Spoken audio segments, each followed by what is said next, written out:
সরকারের মধ্যে আহ্বান জানাবো, যদি বিচার না করতে পারে, যদি খুনিকে খুন হিসাবে বলতে আপনাদের বাধা লাগে, অস্বস্তি লাগে, তাহলে ক্ষমতায় থাকার নৈতিক অধিকার আছে কিনা এই জিজ্ঞাসাটা আপনার নিজের কাছে। এত ভয়ঙ্কর একটা সরকার ছিল বাংলাদেশে, যে সরকার পার্লামেন্টকে ধ্বংস করেছে, নির্বাচন ব্যবস্থাকে ধ্বংস করেছে, শুধু খুন অপহরণ এটা নয়, বাংলাদেশকে একটা শ্মশানে রূপান্তরিত করেছে।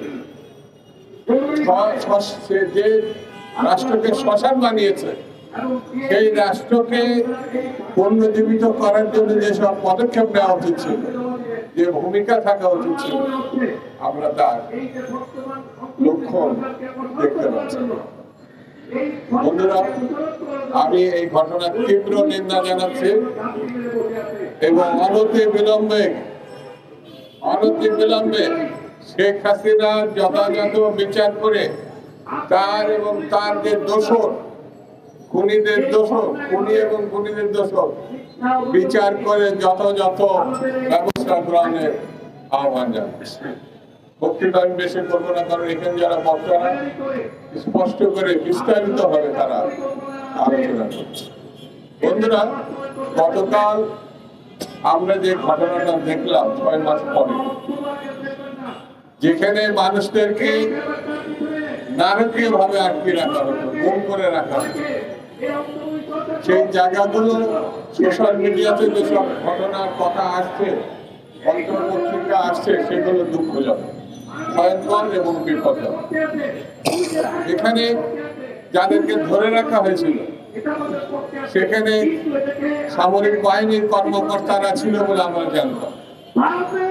সেখানে রাজনৈতিক দলের নেতৃবৃন্দ সেখানে বন্দী এবং অমানবিক জীবনযাপন করেছে, তাকে আটকে রাখা হয়েছে। এর বিরুদ্ধে যেসব সংগঠন কাজ করেছে, যে সাংবাদিকরা কাজ করেছে, গতকাল আমরা দেখলাম সেই সব সংগঠনের কোন নেতা নেত্রীকে সেখানে আহ্বান করা হয়। দেশের কোন সাংবাদিককে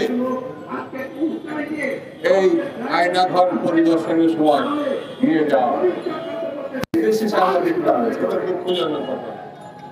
আমার কাছে এই কারণে মনে হয় সরকার খুব বিশৃঙ্খলা পরিবেশের মধ্যে আছে। কখন কোনটা করতে হবে, কিভাবে করতে হবে, সেটা সে বুঝতে পারছে।